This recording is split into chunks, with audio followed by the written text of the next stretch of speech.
దేవునికి స్తోత్రములు.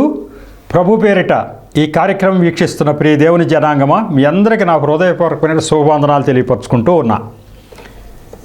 ఈరోజు 141వ ఎపిసోడ్కి వచ్చాం. సబ్జెక్టు నా దర్శనాలు. ఇది ప్రార్థనా టీవీ. నా దర్శనాల్లో ఒక ఇంపార్టెంట్ దర్శనం, అన్ని జనులకి వాళ్ళు విన్నా వినకపోయినా నువ్వు కంపల్సరీగా వెళ్ళి నువ్వు సువార్త ప్రకటించవలసి ఉంది అని నాకు ఎహెజ్కేలు గ్రంథం 2వ అధ్యాయం 3-4 చూపించి మాట్లాడటం జరిగింది. ఈ అన్ని జనుల మధ్యకి ఎలా వెళ్ళాలి అనే ప్రయత్నంలో ఎన్నో రకాలుగా మరి దేవుడిచ్చినటువంటి ప్రేరణ చేత ఒక కరపత్రాల ద్వారా కానీ, పుస్తకాల ద్వారా కానీ, చర్చిల్లో సాక్ష్యం చెప్పడం ద్వారా కానీ అన్ని జనుల మధ్యకి నేను చొచ్చుకు వెళుతూ ఉన్నా. అదేంటండి చర్చిల్లో సాక్ష్యం చెప్తే మరి అన్ని జనుల మధ్యకి అంటే, ఆ చర్చిల్లో ఉన్నటువంటి ఆ యొక్క విశ్వాసులు ప్రేరేపితులై అనేక మందికి వారి చుట్టుపక్కల ఉన్న అన్ని జనులకి నా మాటలు చెప్పడానికి వీలుగా, నా బుక్స్ ఇవ్వటానికి, నా కరపత్రాలు ఇవ్వటానికి, నా గురించి చెప్పటానికి వీలయ్యే విధంగా ఇలా చేస్తూ వచ్చా. మీకు తెలుసు, ఆ యొక్క దేవుడు నన్ను ఏర్పరచుకున్నది 60 సంవత్సరాలు దాటిన పిదప 61వ సంవత్సరంలో ఏర్పరచుకున్నాడు. కానీ చాలా ఫాస్ట్గా చేయాలని దర్శనం మీద దర్శనం చూపించేస్తూ దాని ప్రకారం నేను చేసుకుంటూ వస్తున్నా. అన్ని జనుల మధ్యకి వెళితే అది సామాన్యమైన విషయం కాదు. అందరూ సువార్త ప్రకటిస్తారు, కానీ నేను కూడా అట్లాగే సువార్త ప్రకటించడం అయితే హాయిగా వాక్యం ఏదో మంచి వాక్యాలు తీసుకుని అన్ని చోట్లకి వెళ్ళి ఆ వాక్యం మీద విస్తారంగా చెప్పేసి వచ్చేస్తూ ఉండవచ్చు. కానీ నా పిలుపు అది కాదు. దేవుడు ఒక్కొక్కరికి ఒక్కొక్క పిలుపిస్తాడు. నా పిలుపు అయితే ఖచ్చితంగా నువ్వు అన్ని జనులకు మట్టుకు ఇది చేరాలి అంటున్నారు. ఇంతవరకు ఎవరు కూడా వెలికి తీయనటువంటి కొన్ని విషయాలు, అవగాహన, జ్ఞానము, నీ ఎక్స్పీరియన్స్ అన్నీ రంగరించి అన్ని జనులకి ఏదైతే అవసరం అవుతుందో దాన్ని నువ్వు అందచేయాల్సిందే. ఎలా అందచేయాలి అన్నది నా బిడ్డలకు నువ్వు ఇస్తే నా బిడ్డల ద్వారా అన్ని జనులకు చేరుతుంది అంటున్నారు. అందుకనే నాది స్టీరియో టైప్గా ఉండదు. నా యొక్క ప్రసంగాలన్నీ కూడా ఎవరినైనా అనుకరించి కానీ ఫలానా పాస్టర్ గారి ద్వారా ఈ పాస్టర్ గారి ద్వారా ఉండదు. నాకు మాత్రం తెలియదు ఇది ఎలా వెళ్తుంది అనేది. మొట్టమొదట్లో నేను ఎలా చెప్పాలనేది దేవుడు నాకంటూ ఒక ప్రత్యేకమైన పందా ఇచ్చారు. ఆ పందా ఏంటంటే, వాక్యం కొంత మిళితం చేయాలి, అనేక రకమైన సాక్ష్యాలు, అనేక రకంగా అన్ని జనుల మధ్యలో ఉన్నటువంటి అనుమానాలకి వాళ్ళకి సమాధానాలు వెళ్ళే విధంగా వచ్చే విధంగా చెప్పుకుంటూ వస్తూ ఉన్నా. మరి అన్ని జనుల మధ్యకి నేను వెళ్ళినప్పుడు, నేను స్వయంగా వెళ్ళకపోయినా నా బుక్స్ కానీ నా కరపత్రాలు కానీ వెళ్ళిపోయినప్పుడు, మీకు తెలుసు కరపత్రాలు 28,000 వెళ్ళినాయి. అలాగే బుక్స్ 14,000 పుస్తకాలు వెళ్ళినాయి. అంటే ఇవి క్రైస్తవుల చేతుల్లోంచి ఆ చేతిలోంచి అన్ని జనులకు కూడా వెళ్ళిపోయినాయి. అప్పుడు అన్ని జనులు నా ఫోన్ నంబర్ పట్టుకుని నన్ను అనేకమైనటువంటి ప్రశ్నలతో నన్ను వేధించడానికి చాలామంది ప్రయత్నం చేశారు. వేధించటమే దగ్గర ఈ వీటికి ఏంటి సమాధానం అని చెప్పి నేను సౌమ్యంగా అన్నీ చెప్పుకుంటూ వస్తూ ఉన్నా. అటువంటి ముఖ్యమైన ప్రశ్నలు ఒక 10 ప్రశ్నలకి మీకు ఆన్సర్లు చెప్పడానికి ముందుకు వచ్చాను. మొదటి ప్రశ్న అయిపోయింది. రెండో ప్రశ్నలో ఉన్నాను. మొదటి ప్రశ్న అయితే, మీ యేసు ప్రభు నిజమైన దేవుడు అని మీరు అంటున్నారు, నేను ఆయన్ని తిడుతున్నాను, మనల్ని ఏం చేయట్లేదు కదా అని ప్రశ్న. ఏం చేయడు బాబు మిమ్మల్ని, ఇంకా మమ్మల్ని ఇంకోసారి చెప్పి ఆయన దగ్గరికి వెళ్ళి అంటాడు తప్ప మిమ్మల్ని వాటికి ఏం చేయను అన్నాడు. అదిగో అటువంటి రిఫరెన్స్లన్నీ మీకు చెప్పా. దేవుడు మిమ్మల్ని ఏం చేయడట, మళ్ళీ ఇంకోసారి చెప్పు వాళ్ళకి అని మాకే చెప్తాడట. ఆ పని ఏదో మాకు అప్పు చెప్తాడట. ఆయనలో ఉన్న ప్రేమ ఏంటో మీరే గ్రహించండి. ఆ ప్రేమ ఏంటో, మమ్మల్ని ఎందుకు కష్టపెట్టాలో, మీరు దూషించినా హింసించినా మళ్ళీ మీ మధ్యకి నేను ఎందుకు వెళ్ళాలో, ఆ ప్రేమ ఎవరి మీద ప్రేమ ఉందో, మా మీద ప్రేమ, మీ మీద ప్రేమ, ఎవరి మీద ప్రేమ ఉంటే మమ్మల్ని ఆ రకంగా పంపిస్తున్నాడు. మాకేమైనా ఒరిగేది ఉందా అనే విషయంగా మీకు కూలంకషంగా చెప్పా. మాకేమైనా ఒరిగేది ఉందా, మేము ఇంత మంచి బతికి దూషణ కానీ, తిట్లు కానీ, లేకపోతే మీ నుంచి తిరస్కారం కానీ, మీ నుంచి చేత్కారాలు కానీ మేము ఎదుర్కోవలసిన పని మాకేంటి? క్రైస్తవులుగా ఉన్నాం, మేము చర్చికి వెళ్తాము వస్తాము అంతే. మాకు అంత పని ఏమొచ్చింది? మాకు ఇదంతా ఇంత పని ఏముంది? మేము చర్చికి వెళ్తాం వస్తాము, దేవుడిని నమ్ముకున్నాం, మేము పరలోకానికి వెళ్తాం. మాకు ఎంత అవసరం ఏం పట్టింది? దేవుడు ప్రేమిస్తున్నాడు కాబట్టి మమ్మల్ని ఈ రకంగా నడిపిస్తూ ఉన్నాడు అనేది మీరు అర్థం చేసుకునే విధంగా నేను ఆ ప్రశ్నకి సమాధానం చెప్పడం జరిగింది. మిమ్మల్ని బాగా ప్రేమిస్తున్నాడు దేవుడు, మాకంటే కూడా మిమ్మల్ని ఎక్కువ ప్రేమిస్తున్నాడు దేవుడు. మరి ఆయన ప్రేమ ఏంటో, ఎందుకు అంత ప్రేమ ఉందో, ఆయన నిజంగా దేవుడో కాదో దాన్ని బట్టి మీకు అర్థమైపోద్ది. కాబట్టి ఆ యొక్క ప్రశ్నకు ఆన్సర్ అయిపోయింది. ఈ రెండో ప్రశ్నలు అయితే అన్ని జనుల మధ్యకి వెళ్ళి చేస్తున్నప్పుడు అన్ని జనులు అడిగిన ప్రశ్న చాలా పెద్ద ప్రశ్న. అది ఏంటి అంటే వాళ్ళ కోపం యాక్చువల్గా నా మీద బాగా పీకదాకా కోపం అనమాట. ఏంటంటే ఈయన 60 సంవత్సరాలు నిష్ఠాగరిష్ఠుడైనటువంటి ఒక హిందువుగా ఉండి ఎన్నో పూజలు, ఎన్నో వ్రతాలు, ఎన్నో దేవాలయాలు, ఎన్నో తీర్థయాత్రలు తిరిగినటువంటి మనిషి ఇవాళ యేసు ప్రభు అంటూ వెళ్ళిపోయాడు ఏంటి అని నా మీద కోపం. చాలామంది అన్యజనులు ప్రభు వైపు చూస్తారు కానీ వాళ్ళ మీద అంత కోపం ఉండదు ప్రజలకి. ఏదో పాస్టర్ల మాటలు వెళ్ళిపోయారని, ఏదో గొర్రెల్లాగా వెళ్ళిపోతున్నారని అట్లా ఇట్లా అనుకుంటూ ఉంటారు, పూర్తి అవగాహనలోకి వెళ్ళిపోతున్నారని అనుకుంటారు. మరి ఈయన ఏంటి, ఈయనకి ఏ అవగాహన లేకుండా వెళ్తాడు? ఇంత పెద్ద చదువుకుని ఇంత హోదా పనిచేసినటువంటి, ఎంత పరిణతి చెందినటువంటి మనిషి ఎందుకు వెళ్ళాడు అనేది ఆలోచించాలి న్యాయంగా. అట్లా ఆలోచించట్లా. వాళ్ళకి కోపం వస్తూ ఉంది ఎందుకు వెళ్ళాలి అని చెప్పి. దాని మీద వాళ్ళు అడిగింది ఏంటి అంటే, అవునండి ఒకవేళ మీకు కష్టాలే వచ్చినాయి అనుకోండి, కష్టాలు వస్తే ఇంకో దేవుడి దగ్గరికి వెళ్ళాలని రూల్ ఏమైనా ఉందా? మీ వెళ్ళక్కర్లా. ఏదో ఈ దేవుడు ఎందుకు పెట్టాడో ఆ కష్టాలు, ఏ పూర్వజన్మ సుకృతమో, మరి ఏం జరిగిందో వచ్చినాయి అని మౌనంగా ఉంటామే. మన దారి మనం వెళ్తామే, మన దేవుళ్ళు మనం ఆరాధించడమే. ఎందుకు ఈ కష్టాలు ఎందుకు వచ్చినాయి అని వెతికి అసలు దేవుడు మనం ఉన్న చోట ఉన్నవాళ్ళు అసలు దేవుళ్ళు కారు, అసలు దేవుడు ఉన్నాడు అని మీరు గ్రహించి వెళ్ళాను అంటున్నారు. మరి అట్లా వెళ్ళటం ఏంటి మీరు అని వాళ్ళు కోపగించుకున్నట్టుగా మాట్లాడటం. మేమైతే అలా వెళ్ళమండి, ఇక్కడే ఉంటాము, మేము వెతకం కూడా, ఉన్నది ఇది అని చెప్పడం జరిగింది. ఏదన్నా వస్తే పూర్వజన్మదో ఏదో వచ్చింది అని అనుకుంటూ సరిపెట్టుకుంటాం అని చెప్పడం జరిగింది. అసలు కర్మ సిద్ధాంతం, అది కర్మ సిద్ధాంతంలో 2 పాయింట్లు ఉన్నాయి. పూర్వజన్మ నుంచి వచ్చే కర్మలను బట్టి వచ్చేది ఒకటి, వాళ్ళు అనుకునేది అన్యజనులు అనుకునేది. రెండోది అంటే ఇక్కడ మనం పాపం చేయటం, మన పూర్వీకులు పాపం చేయటం, ఆ కర్మ. ఇదేంట్రా నాయన ఈ కర్మ ఎలా వచ్చింది అని నానుడి అందరూ అనుకుంటూ ఉంటారు. అంటే కర్మ సిద్ధాంతమే ఎక్కువ ఫేస్ అవుతున్నారు, ఫాలో అవుతున్నారు. వాడి కర్మ అలా ఉంది, అలా అయిపోయింది. వాడి పూర్వజన్మ సుకృతం, వాడు బాగున్నాడు. కష్టం వచ్చిందంటే ఏమో వాడు ఏం తప్పులు చేశారో, వాడు చేశారో, ఏదో చేశారు. ఈ కర్మ మీదే వెళ్ళిపోతుంది. ఏదైనా అడ్జస్ట్ అయిపోవటమే. కర్మ జరిగింది అంటున్నారు. వాళ్ళు చూశారు, లోకమంతా చూశారు. ఒకరు చేసిన తప్పులు వాళ్ళ మీద రావటం, మంచి చేస్తే వాళ్ళకి ఆశీర్వాదాలు రావటం చూశారు. దీనికి అంతు పట్టలేదనుకో, అంతు పట్టకపోతే ముందు జన్మలో ఏదో అయి ఉంటుంది అని ఊహించారు. ఈ రకంగా చెప్తూ ఉన్నారు. ఇది అసలు నిజమైతే అక్కడే ఉండవచ్చు, కాదా అని వెతికా. తప్పే ఉంది. ఇది నిజమా? పోని ఇది వరకు ఇది ఏమన్నా వచ్చిందా, లేకపోతే మన పూర్వీకులు కానీ మనం కానీ పాపం చేస్తే వచ్చిందా ఏంటి అని వెతకడం తప్ప కాదు. వెతకాలి ఎవరైనా. నేనైతే వెతికా, ఎందుకు ఏంటి అని. అలా వెతకక్కర్లేదు, మేమైతే వెతకమన్నా. మీరు వెతకపోవచ్చు కానీ నేను వెతికితే పుట్టుకుని నాకు తెలిసింది, అసలు విషయం తెలిసింది. అసలు మేము వెళ్ళే దారే సరైనది కాదు, అసలు దారి ఇక్కడ ఉంది అని చెప్పి. ఇక దాని మీద నేను పట్టుకుని వెళుతూ ఉండగా దేవుడు ఇచ్చినటువంటి స్ఫురణను బట్టి అనేక విషయాలు మేము ముందుకు తీసుకొస్తా ఉన్నా. దాంట్లోనే ముందుగా ఏం చెప్పానంటే, పూర్వజన్మ అనేది ఉండి ఇంకో జన్మ ఉండి ఈ జన్మలో ఇక్కడికి వస్తున్నాయి అనే దాని మీద అది తప్పు అని చెప్పి సాక్షాత్తు యేసు ప్రభు వారే 3 ఉదాహరణలు చెప్పారు బైబిల్ గ్రంథంలో. ఇవన్నిటికీ అది కాదు కారణము, కర్మ కూడా కాదు, కొన్నిటికి కర్మ కారణం కూడా కాదు అని కూడా చెప్పాడు. కర్మ ప్రకారం రావాల్సినవి వస్తాయి, కొన్ని చోట్ల అట్లా కూడా రాదు, రాకపోతే ఏంటి కారణం అని కూడా చెప్పాడు. ఇట్లా దేవుడే సాక్షాత్తు చెప్పడం జరిగింది. అటువంటప్పుడు ఇది ఎంతవరకు నిజమండి? దేవుడు చెప్పాడు అంటున్నారు, మీరు బైబిల్లో ఉన్నాయి అంటున్నారు, అది ఎంత నమ్మాలి, ఏంటి రుజువు, ఏంటి సాక్ష్యం అన్నప్పుడు దేవుడి దగ్గరికి ఎవరు చూసి వచ్చారు ఇవన్నీ మీరు చెప్పే అంటే, చూసి వచ్చిన వాళ్ళు ఉన్నారనే సబ్జెక్ట్లోకి వచ్చా. చూసి వచ్చిన వాళ్ళు ఎవరు ఉంటారండి? దేవుడి దగ్గరికి వెళ్ళి చచ్చినవాడు మళ్ళీ వస్తాడా అంటే నో, వెళ్ళాడు వచ్చాడు. చావటం అంటే ఇక్కడ ప్రాణం ఉంది కానీ ఆత్మ వెళ్ళిపోయింది, వచ్చాడు. మనిషి వెళ్ళాడు వచ్చినట్టే లెక్క. ప్రాణం ఇక్కడ ఉంది కానీ ఆత్మ వెళ్ళిపోయింది, చూశాడు వచ్చాడు, ఇప్పుడు చెబుతున్నాడు అంటే మనిషి వెళ్ళి వచ్చినట్టేగా. ఇట్లా ఇంకెక్కడైనా ఉందా? లేదు, ఇక్కడ ఉంది. కాబట్టి అటువంటి ఉదాహరణలన్నీ చెప్పుకుంటూ వచ్చి అనేక మంది భక్తులు రాసిన చరిత్రలు మేము ముందుకు తీసుకొచ్చి మరి వాళ్ళు రాసింది ఎంతవరకు నిజమో మీరు కనుక్కున్నారా అంటాకి వాళ్ళు బ్రతికి ఉంటే వెళతాం. అట్లా బ్రతికున్న వాళ్ళు ఎవరన్నా ఉన్నారా అని వెతుక్కుంటా వెళ్ళానని చెప్పాను.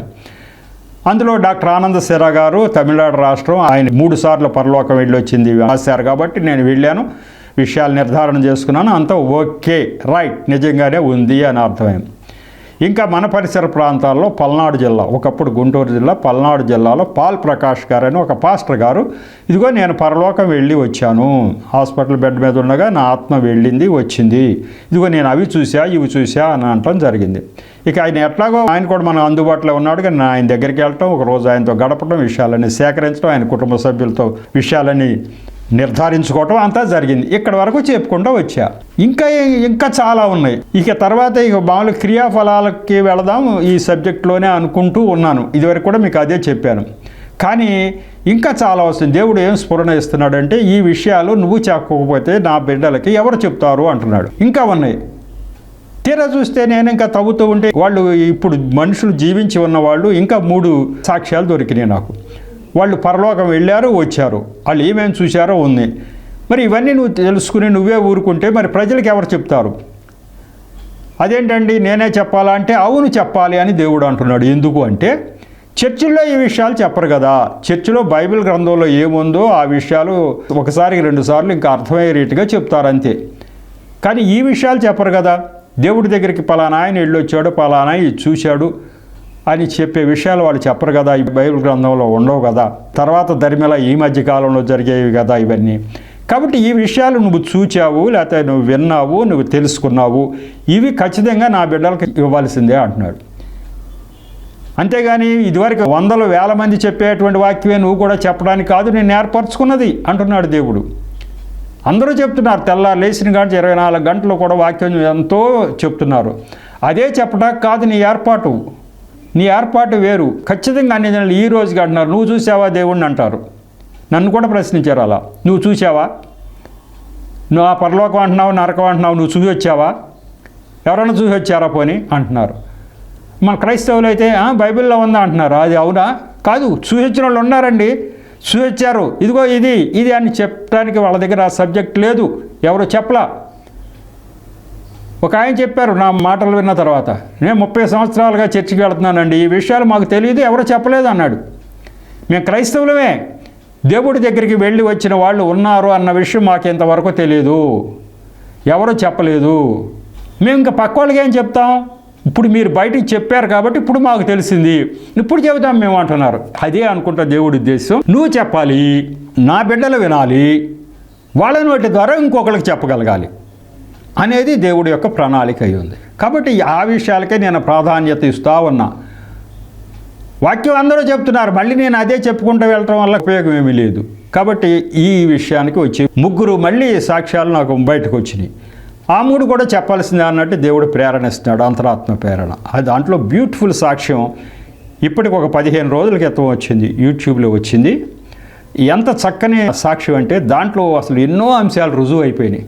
4 సంవత్సరాల పిల్లాడు ఆయన హాస్పిటల్లో ఆపరేషన్ చేయటానికి ఆపరేషన్ టేబుల్ మీద ఉండి ఆపరేషన్ జరుగుతూ ఉండగా, అంటే ఆయన ఇక్కడ కోమాలో ఉన్నట్టు, ఆయనకు ఎట్లాగో ఇది ఇస్తారు ఎనస్థీషియా, మత్తు మంది ఇస్తారు కదా ఆపరేషన్ చేసినప్పుడు. కాబట్టి ఆయనకి కోమాలో ఉన్నట్టే లెక్క. ఆత్మ మట్టుకు వెళ్ళిపోయింది. ఆత్మ దేవుడు తీసుకెళ్ళి ఏం చూపించాడంటే అసలు మనకి అంతుపట్టిన విషయాలన్నీ ఆ బిడ్డ చూశాడు. ఆపరేషన్ కంప్లీట్ అయ్యేసరికి ఆత్మను తీసుకొచ్చి మళ్ళీ ఇక్కడ ప్రవేశపెట్టడం జరిగింది. 4 సంవత్సరాల పిల్లాడు. ఆయన ఏమైనా కల్పించి చెప్పగలగడా? ఎవరైనా చెప్తే చెప్పేవి ఉంటాయి, ఇవన్నీ చూడకపోతే చెప్పలేడు కదా. దాంట్లో 5 ప్రధానమైన అంశాలు రుజువైపోయినాయి. ఆ ప్రధానమైన అంశాలు మీకు చెప్తాను. అసలు ఆ 5 అంశాల గురించి అన్యజనులు ఎంతో ఎదురు చూస్తూ ఉంటారు. మన క్రైస్తవ సోదరులు వాటిని వాళ్ళకి చెప్పలేని పరిస్థితిలో ఉంటున్నారు. ఇక్కడి నుంచి మేము వెళితే ఆనందంగా ఉంటామండి పరలోకంలో, మాకేంటి బాధ అని మనం అంతా అన్యజనుల దగ్గర అంటూ ఉంటాం. మాకేంటి వాళ్ళు చచ్చిపోతే మేము దేవుడి దగ్గర ఉంటాం, మీకు అటువంటి నిరీక్షణ లేదు, ఆనందమైన సువర్ణ వీధుల్లో తిరుగుతాం, పరలోకంలో ఉంటాం అంటారు. ఊరుకో నువ్వు చూసావా అంటారు వాళ్ళు. చూసిన వాళ్ళు ఉన్నారా అంటారు వాళ్ళు. ఉన్నారండి, ఇదిగో పలానా ఆయన ఉన్నాడు, పలానా ఆయన ఉన్నాడు, ఆయన చూసిన దాంట్లో ఇట్లా ఉంది అని చెప్పాడు. కాబట్టి అక్కడ ఆనందంతో, ఎంతో ఆనందంతో, ఇక్కడ చచ్చిపోయిన వాళ్ళు పరలోకానికి వెళ్ళిన వాళ్ళు అక్కడ ఎంతో ఆనందంగా ఉంటున్నట్లు ఈ పిల్లాడు చూశాడు. చక్కటి మ్యూజిక్ అట.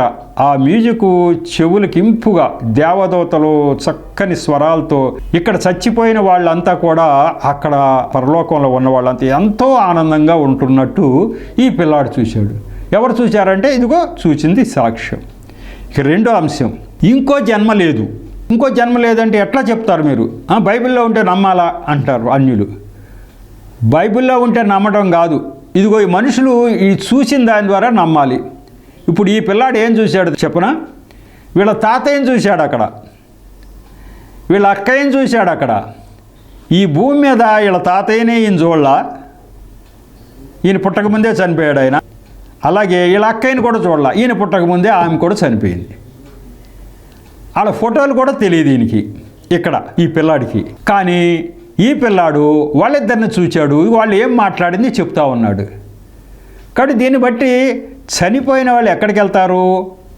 పరలోకానికి వెళ్తారు. సరే, కొంతమంది నరకానికి వెళ్తారు. ఇక్కడ కేసులో అయితే ఈ చూచిన వాళ్ళ తాతయ్య వీళ్ళ అక్కయ్య ఇద్దరు పరలోకంలోనే ఉన్నారు. వాళ్ళు క్రైస్తవుల ఫ్యామిలీ కాబట్టి వాళ్ళు పరలోకంలోనే ఉన్నారు. ఇది చూశాడు అంటే చచ్చిపోయిన వాళ్ళు ఖచ్చితంగా అక్కడికే వెళ్తారు, మళ్ళీ ఇంకో జన్మ ఎత్తడం అటువంటివి ఉండవు అనేది. అయితే నరకం లేకపోతే పరలోకం. కాబట్టి ఇక్కడ కేసుల్లో పరలోకం వెళ్ళిన వాళ్ళే ఉన్నారు. కాబట్టి ఇది ఒకటి రుజువైంది. ఎవరు చూశారంటే ఈ పిల్లాడు చూశాడు. ఆయన ఏం చూశాడో ఏం మాట్లాడాడో చెప్తా వినండి. ఇప్పుడు మీ ముందుకు తీసుకొస్తా అవన్నీ. ఆయన ఏం మాట్లాడాడు, వాళ్ళు చనిపోయిన వాళ్ళు అక్కడ ఉన్నవాళ్ళు, ఆ మహిమ శరీరాలతో ఉన్నవాళ్ళు ఈయన ఎలా గుర్తుపెట్టాడు, వాళ్ళు ఏం మాట్లాడారో ఆ విషయాలన్నీ మీ ముందుకు తీసుకొస్తా. కాబట్టి ఇది అన్య జనుల్లో ఉన్న ప్రధానమైనటువంటి పాయింట్. ఈ యొక్క రెండో జన్మ లేదు, ఖచ్చితంగా అక్కడే ఉంటారు, పరలోకం కానీ నరకమే కానీ చనిపోయిన వాళ్ళు అనే దానికి రుజువు. అక్కడ ఉన్న వాళ్ళు సంభ్రమాచారాలతో ఆనందంగా గడుపుతూ ఉంటారు. పరలోకం వాతావరణం ఎట్లా ఉంటుంది అనేది ఒక పాయింట్. మూడో పాయింట్ ఏంటంటే మనకు తెలీదు, అక్కడ పరలోకంలో మనం అందరినీ గుర్తించగలుగుతామట. ఇప్పుడు ఈ పిల్లాడిలాగానే ఈ పిల్లాడికి తాతయ్య ఎవరో ఇక్కడ తెలీదు, కానీ అక్కడ గుర్తించగలడు, ఈయన మా తాతయ్య అంటున్నాడు. వాళ్ళ అక్కయ్యని ఈమె మా అక్కయ్య అంటున్నాడు. అలాగే అక్కడ ఆయన చూడని ఎప్పుడో భక్తులు అక్కడ ఉంటే ఈయన ఏలియా గారు, లేకపోతే ఈయన పలానా, ఈయన మోషే గారు అని చెప్పేయగలుగుతూ ఉంటాం మనం. అంటే దేవుడు ఆ జ్ఞానం ఇచ్చేస్తాడు మన ఆత్మకి. మహిమ శరీరాలతో ఉంటాం కదా, అదంతా తెలిసిపోద్దట మనకి. మనం అసలు అన్ని పక్కలకే చూడగలుగుతూ ఉంటాం, మొహం తెప్పకుండా అక్కర్లా. ఇటు చూస్తాం అటు చూస్తాం, వెనక ఇవన్నీ కనపడతానే ఉంటాయట. ఎక్కడో ఎన్నో వేల లక్షల మైళ్ళ దూరంలో ఉన్నాయి కూడా కనపడతా ఉంటాయట. అక్కడ ఉండి పరలోకంలో ఉన్నవాడు నరకం కూడా కనపడుతుందంట చూడాలనుకుంటే. అట్లా అన్నమాట. అలాగే నరకంలో ఉన్నవాడు కావాలనుకుంటే పరలోకం కూడా కనపడతా ఉంటుందట. ఇటువంటి విషయాలు ఉన్నాయి. ఇది ఏంటి రుజువు అంటే ఈ పిల్లాడు చూచాడు. అట్లా మనుషులు ఎవరు ఈయనకి ఇక్కడ తెలియని మనుషులు పలానా మనుషులని చెప్పగలిగాడు. కాబట్టి అది మీకు రుజువు పరుస్తానే దీంట్లో, అది ఎట్లా అనేది. ఇక నాలుగో పాయింట్, చిన్నపిల్లలు చనిపోతూ ఉంటారు. ఇక్కడ చిన్నపిల్లలు చనిపోయిన వాళ్ళందరూ పరలోకమే వెళ్తారు. వాళ్ళు అన్యుల కుటుంబంలో అయినప్పటికీ కూడా చిన్నపిల్లలు. ఎందుకు? వాళ్ళకు జ్ఞానం రాకముందే చనిపోయారు. ప్రభు ఎవరో వాళ్ళు వినలేదు, జ్ఞానం లేదు. కాబట్టి అంతకుముందే చనిపోయారు. కాబట్టి పరలోకంలో ఒక స్పెషల్ ప్లేస్ ఒకటి ఉంచారు పిల్లలకి. అక్కడ వాళ్ళు మహిమ శరీరాలతో అక్కడ ఉంటారు. ఎక్కడ ఏ స్థాయి నుంచి వెళ్ళిపోతారు అంటే గర్భస్రావం అవుతుంది, ఒక్కొక్కరికి అబార్షన్ అవుతుంది. ఆ శిశువు ఆత్మ కూడా దేవుడి దగ్గరికి వెళ్ళిపోద్దట.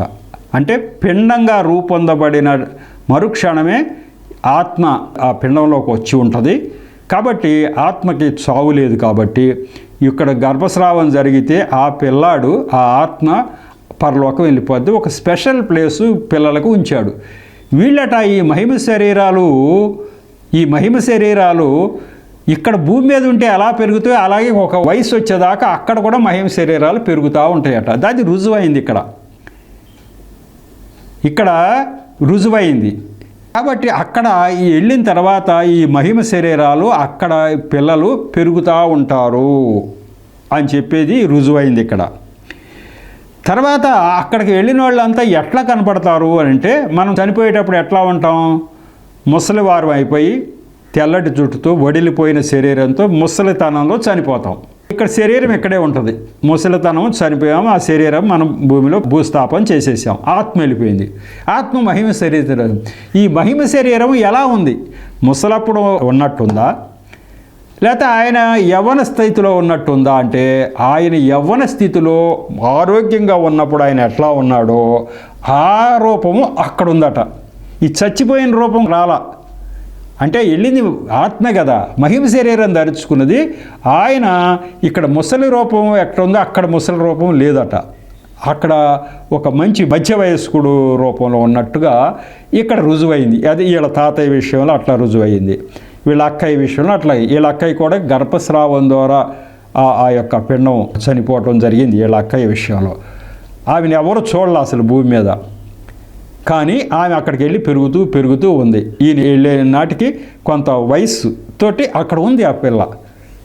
కాబట్టి అక్కడికి వెళ్ళిన తర్వాత ఈ పిల్లలందరూ పెరుగుతూ ఉంటారనేది రుజువైంది. అక్కడ శరీరాలు ధరించుకున్న వాళ్ళు మధ్య వయస్కు శరీరాలు ఉంటాయి కానీ ముసలి రూపాలు ఉండవు. అలాగే చనిపోయిన వాళ్ళంతా అక్కడికి వెళ్తారు తప్ప వాళ్ళకి ఇంకొక జన్మంటూ ఉండదు. అక్కడ ఉన్న వాళ్ళంతా నిత్యానందంతో గంతులు వేస్తూ ఉంటారు అనేవి 5 పాయింట్లు ఈ యొక్క దీంట్లో రుజువైనవి ఈ యొక్క సాక్ష్యంలో. ఈ సాక్ష్యం సుమారు గంట పైన వచ్చింది, ఇంగ్లీష్లో వచ్చింది. సుమారు గంట పైన వచ్చింది ఇది. ఈ కోల్టన్ అనే పిల్లాడి కథ. ఇది ఎక్కడ జరిగింది? అమెరికాలో జరిగింది. అది ఇంగ్లీష్లో వచ్చింది. అంత పెద్ద విస్తారంగా ఉన్నటువంటి సాక్ష్యాన్ని నేను విని అర్థం చేసుకుని దాన్ని ట్రాన్స్లేట్ చేసి తెలుగులోకి దాన్ని మళ్ళీ క్లుప్తీకరించి మీ ముందుకు తీసుకొస్తున్నా. దాన్ని తగ్గించి గంట సేపు పైనే ఉంది ఆ వీడియో.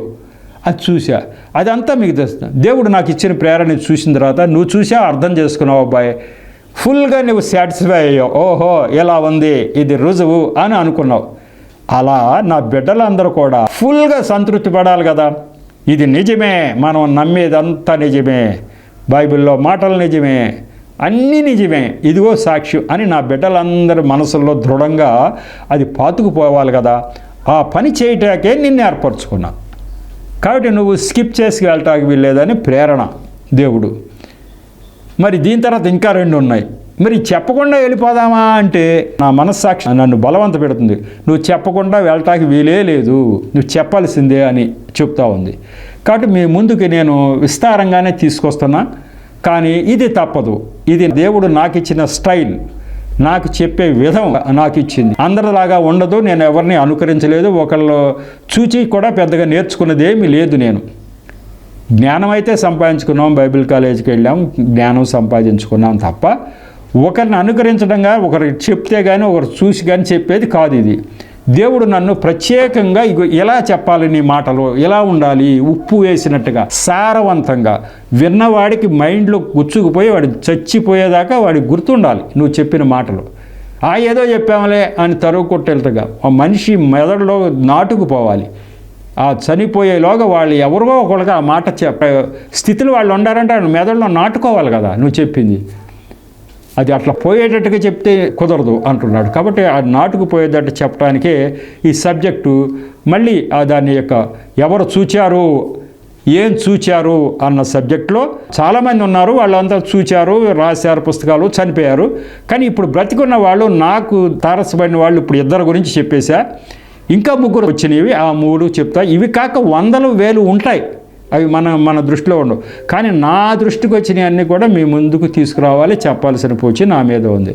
ఇంత ఉపోద్ఘాతం ఎందుకు చెప్తున్నానంటే ఈయన ఇంత సాగదీసి ఇంత వివరంగా చెప్తున్నాడు ఏంటి, ఏదో కట్టే కొట్టేలాగా వెళ్ళిపోవట్లేదు ఏంటని కొంతమంది అభిప్రాయపడే అవకాశం ఉంది.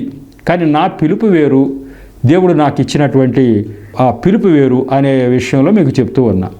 ఆ విషయంగానే ముందుకెళ్తా. దాని వాక్య రెఫరెన్స్లకు వెళ్ళాలంటే ఉన్నాయి వాక్యాలు, ఇలాగే చేయాలి. పౌలు గారు చెప్తాడు గలతీ పత్రికలో, ఇదిగో నాకు ఒకళ్ళు చెప్పి ఒకళ్ళ దగ్గర నేర్చుకున్నది కాదబ్బాయి, నేను చేసే సువార్త అంతా నేను ఒకరి దగ్గర నేర్చుకున్నది కాదు, ఇది దేవుడే నాకు బయలుపరిచి నువ్వు ఇలా చెయ్యి అని చెప్తే అలా చేస్తున్న దేవుడి ఆత్మచేత.